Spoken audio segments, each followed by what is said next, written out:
So we got a Hall of Famer in the house tonight. How good does that sound? I don't have the jacket today. Don't have the jacket. I don't have the jacket today. That's all right, though. Hopefully this jacket, it works. We haven't talked to you since the Hall of Fame. So what was that weekend like in Canton? Man, it was incredible. You know, all my friends were there. I had ex-teammates there. I had family there. And I think just the whole experience of being honored and having some idea of what it means in terms of history of the NFL. Like in the sport, they said it's 28,000 players or people who have coached or administered the game. Out of 28,000 people who have done that, only 315 are actually in the Hall of Fame. It's incredible, right? You know, and you're one of those. Yeah, I think it's 310. It's a low number. It's not.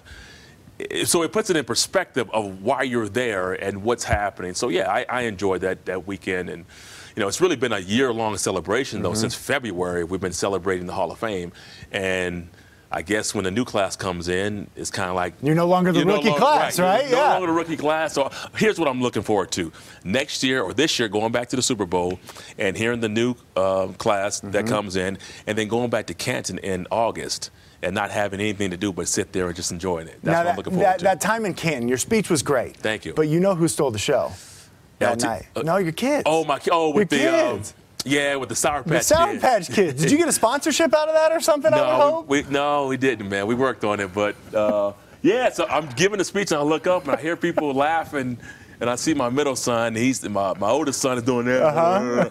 My other son, he's got the Sour Patch Kids, and he's throwing them in his mouth. And it was great for them, though, you know, and that's what makes it special. To share that moment with my family and my kids makes it that much more special. And then you couldn't pull the iPhone away. For my daughter. Yeah, that was fantastic. Yeah, they were not concerned about Daddy up there talking. They can care less about Daddy up there talking. Now let's talk about the Super Bowl. You're heading to Minnesota here in a couple days.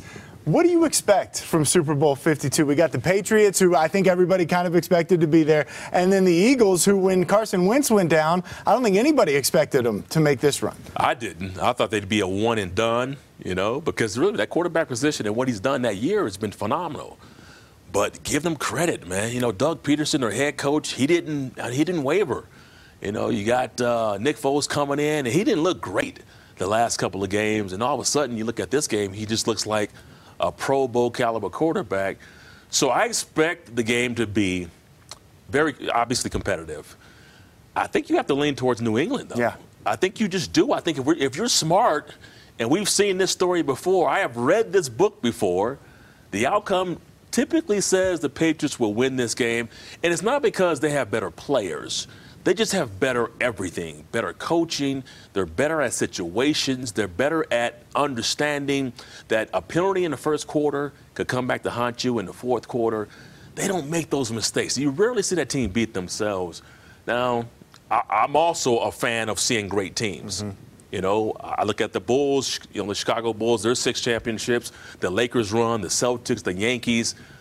I miss seeing dominant teams, and the Patriots have given us that nostalgic, right, feeling that dominant teams are now taking over. I enjoy that. I don't like seeing teams every year got somebody winning the Super Bowl or, you know, the NCAA championship. I want to see dominance. You want to see domination? I want to see dominance. All right, I get that. I get that. Hard to pick against the Patriots. I'm with you there. They could be down 21 points in the fourth quarter. And it's still really hard to pick against them. If you're the Eagles right now, you're going into this game knowing that, you know what, there's no safe lead, right? So this game has to be played for 60 minutes, which is okay.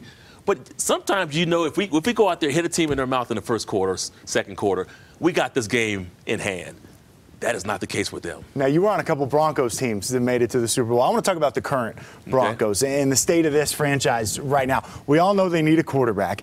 When you look at where they are and where they need to get to, what do they have to do in order to get back to where this franchise wants to be and expects to be every year? I think there's probably 3 things. One, you mentioned the quarterback position, right? I think 2, this year was interesting. They turned the ball over at an alarming rate. So early in games, you turn the ball over, it puts you behind the 8 ball. They weren't built to come back. They were built to play with the league. I think the third thing is their confidence level got completely shattered last year. This team was a shell of themselves when it came to believing who you are. You're the Broncos, right? So those 3 things, if they can correct those, number 1, get the quarterback, you know, don't make those mistakes that they made last year, and then obviously training camp, you'll build some confidence. Man, they'll be right back in the thick of things. I'm not saying they'll be win a Super Bowl doing that, but the first step is to get into a competitive mode, be competitive, win a division, and then obviously things from there should go their way. You know, their defense, they were good last year, but they give up a lot of points. Yeah. You know, all the things you look at, they were great, but the points kind of did them in. But again, when you're fighting uphill and you're a defense, every time you sit down and you take a sip of water, we need you back out there. Offense just turned it over. Get back. Yeah, and you're on your own 40-yard line. It's hard to keep people out the end zone. Put your GM hat on. Put your Elway hat on. My Elway hat's on. You mentioned quarterback. Yeah. Who are they going to get? Which one? Who should they go after? All right. I am not a big fan of rookie quarterbacks, right? Okay. So I don't want to go after rookie quarterbacks because that's a crapshoot. Okay. Veteran quarterback, I think I like Alex Smith just a little bit better than Kirk Cousins. Even though Kirk is younger, I think he displays a lot of that physical talent to look for, which is a mobile quarterback.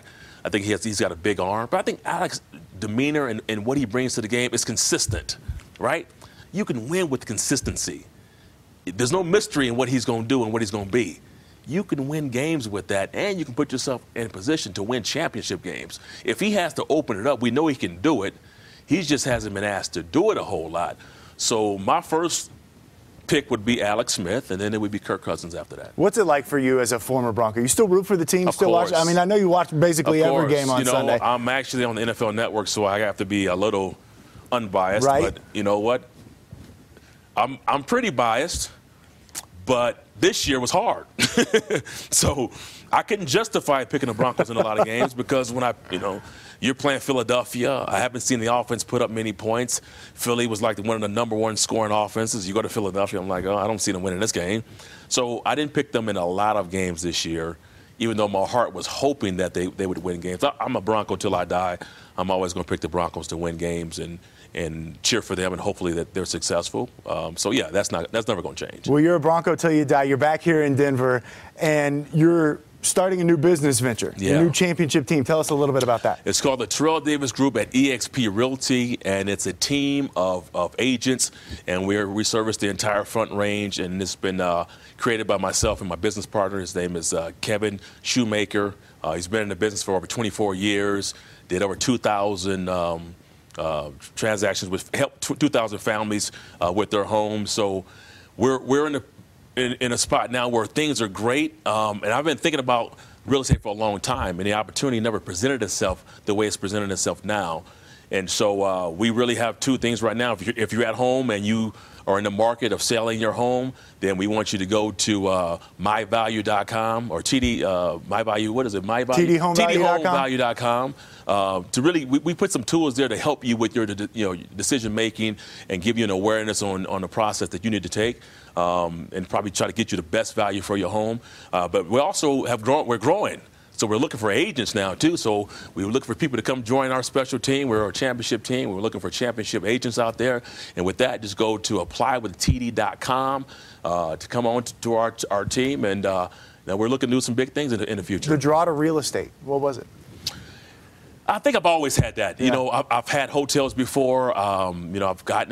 had hotel restaurants. So I've always been to real estate. But this opportunity to me was something that the timing was right for me to be here and to do this venture. So yeah, I mean, real estate's always been attractive to me. It's never been something that I've never looked at. I've always looked at it. It's always when is the right time to do it. Who you're going to partner up with, who you're going to align yourself with, and in the past there was never an opportunity where I felt it was the right situation, and right now it is. Well, good luck with that. We love having you on the show. Thanks so much for coming by, and look forward to watching you on the NFL Network soon. Thanks, Kevin. Appreciate it. TD, thanks, man. Yep.